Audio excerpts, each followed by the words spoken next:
Dernière partie de notre exercice, alors peut-être en deux vidéos.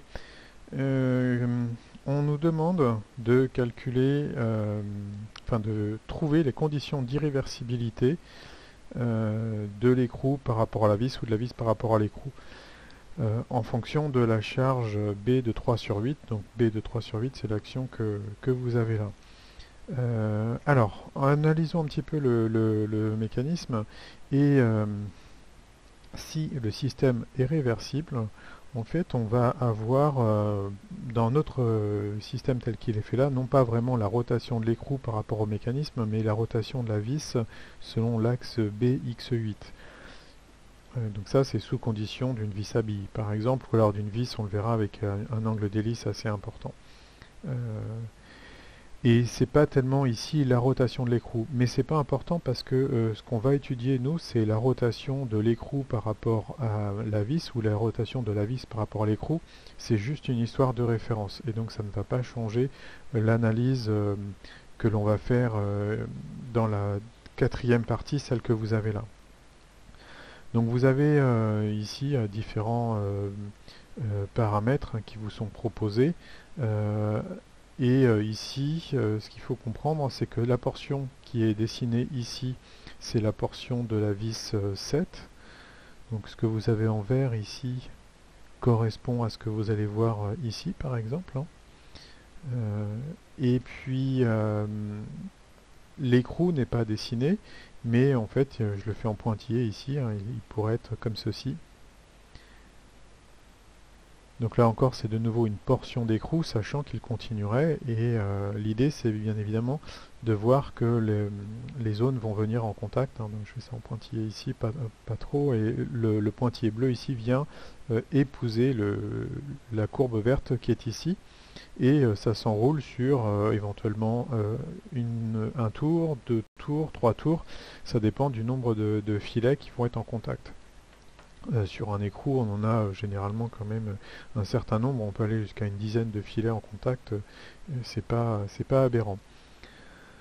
Donc on va avoir ici un problème de glissement, enfin ou de frottement, et donc on va être amené à étudier euh, des vitesses relatives, comme dans le cas d'un problème classique, puisque ce qu'on nous demande, c'est de mettre en place les lois de Coulomb ici. Alors, on a choisi dans l'hypothèse de travailler sur l'action de 7 sur 8. 7 sur 8, ça veut dire que ici vous avez 7, la vis, et que l'écrou, ici c'est 8. Donc on suppose que ici on va avoir une action importante sur 8 et une action suivant x, hein, une action comme ceci, l'action B de 3 sur 8. Et donc cette action ici, du fait qu'on va avoir quelque chose d'incliné, eh bien, a tendance à générer un mouvement. Alors je vous fais le système complètement déplié. Donc je vais exagérer un petit peu, mais imaginez que ça, ici, on a la longueur de la vis.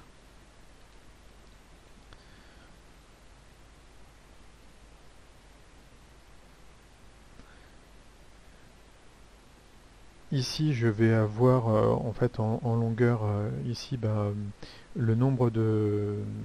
Alors c'est 2π, hein, c'est une circonférence, fois le nombre de filets, enfin ou le nombre de... Enfin si on appelle... Enfin, ça me gêne de dire filet parce que des filets en fait, on peut en avoir plusieurs sur une vis.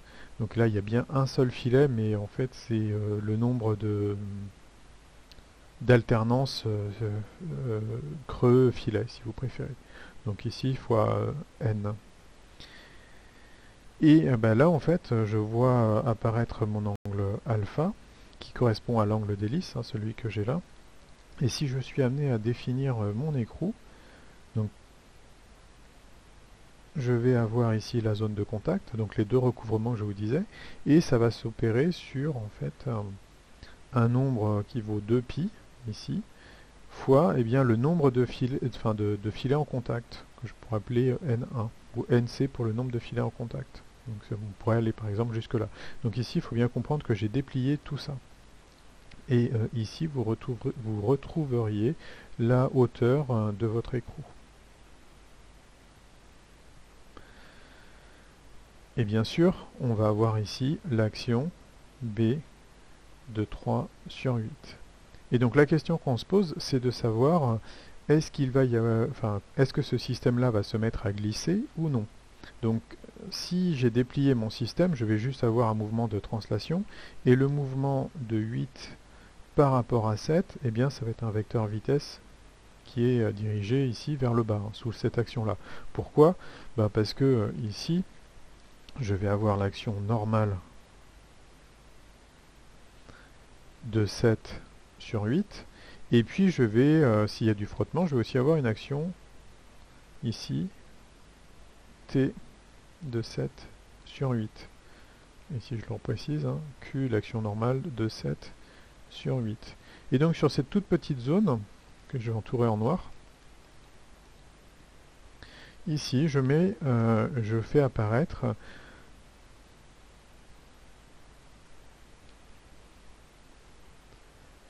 et je vais le mettre en noir aussi, je vais faire apparaître en fait Fm de 7 sur 8. Donc c'est cette action-là ici. Alors revenons à un système vis-écrou. On ne va pas avoir une translation de l'écrou tout d'abord, mais on va surtout avoir sa rotation. Et puisqu'on aura sa rotation et qu'on est sur une liaison hélicoïdale, bien évidemment on va avoir sa rotation. Donc si je dois mettre en place les lois de Coulomb, je vais avoir ici, au point M, un vecteur vitesse qui va être de ce style, V en M, donc lié à 8 dans son mouvement par rapport à 7. Et donc, si j'applique les lois de Coulomb, hein, je vous le rappelle, une information de direction, ça veut dire que V de M de 8 par rapport à 7, vectoriel T, l'action tangentielle en M de 7 sur 8, eh bien c'est égal au vecteur nul. Donc information de direction, donc je sais que mon action ici, T de 7 sur 8, est dans cette direction-là. Enfin, on va avoir V de M de 8 par rapport à 7, scalaire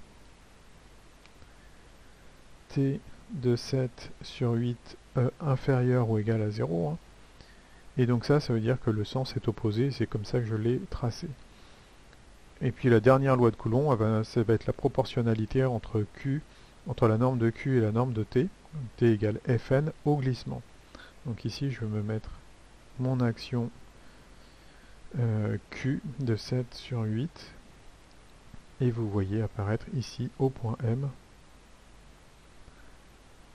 l'action Fm de 7 sur 8, celle qui est ici.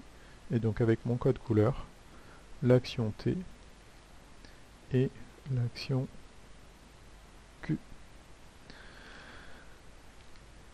Donc ici on a mis en place les différentes actions, celles qui nous sont demandées ici, hein, et regardons ce qui va se passer en termes d'effort. Alors, petite particularité, on n'a plus ici un effort surfacique, mais on a considéré plutôt un effort linéique parce que on a une surface de contact qui est plutôt suivant la ligne, hein, c'est une bande étroite, et c'est la ligne que vous voyez ici, enfin qu'on peut deviner en bleu. Je vais essayer de reprendre un crayon. Oui, mauvaise pioche. Je ne sais pas si vous voyez, mais ici il y a toute une ligne, et c'est la ligne de contact, et on va considérer que l'action Fm de 7 sur 8, pardon, est sur une ligne. Ça veut donc dire que quand je vais vouloir calculer mon effort, eh bien je vais faire une intégrale sur une ligne, et par exemple la résultante globale, R de 7 sur 8, ça va être égal à l'intégrale sur ma ligne ici, donc je vais mettre ligne, on n'est pas habitué, de tout simplement Fm de 7 sur 8, et ici je vais avoir un dl. Donc le dl, regardons comment il est fait en fait. Vous avez ici un dθ, et donc je vais refaire mon petit élément. Donc là, je zoome vraiment sur la partie M. J'ai une partie qui est comme ceci, je retrouve mon angle alpha, et ça, je dis que ça vaut dl. En fait, c'est ma longueur sur mon hélice. Ici, je vais avoir une longueur qui vaut r dθ, donc c'est la longueur projetée ici, et là, je vais avoir en fait mon élément de hauteur. Et donc dans ce cas-là, mon dl, il vaut quoi? Il vaut tout simplement r dθ divisé par cos alpha. Et donc mon intégrale sur la ligne, en fait, ça va revenir à intégrer d'une position 0, c'est-à-dire par exemple le début de l'hélice de mon écrou, jusqu'à n fois le nombre d'hélices élémentaires. Hein. Donc ici, vous retrouvez le pas. Ici, bien sûr, 2 pas, 3 pas. Et donc en fait, si par exemple j'avais 3 pas, eh bien j'intégrais sur 3 fois 2π. Donc ici, j'aurais 3 fois 2π. Voilà. Bon, le compteur m'indique qu'il est temps de faire une pause. J'ai déjà perdu une vidéo sur cette partie-là. Donc on se retrouve après pour les calculs. Alors si, quand même, j'ai juste le temps de vous dire ce que l'on doit calculer. Hein. Si mon écrou est à l'équilibre, c'est-à-dire que la somme des moments en haut doit être égale à 0, et ici ce qui nous intéresse, c'est la mise en rotation possible autour de l'axe OX1. Dans ce cas-là, ça veut donc dire que ma somme des moments suivant l'axe OX1 doit être égale à 0, sinon je risque d'avoir non plus le principe fondamental de la statique, mais le principe fondamental de la dynamique en rotation autour d'un axe fixe. Donc ici, ce que je vais chercher à calculer, c'est le moment en haut de 7 sur 8 en projection suivant l'axe X ou X1. Et ce moment, il est égal sur l'intégrale sur ma ligne, donc la ligne de contact, hein, les euros recouvrements dont je parlais tout à l'heure, de OM vectoriel FM X dl. Et ça doit être égal à 0 pour respecter la condition d'équilibre statique. Donc à tout à l'heure pour une prochaine vidéo, enfin la vidéo de conclusion sur cet exercice. Bon courage à tous.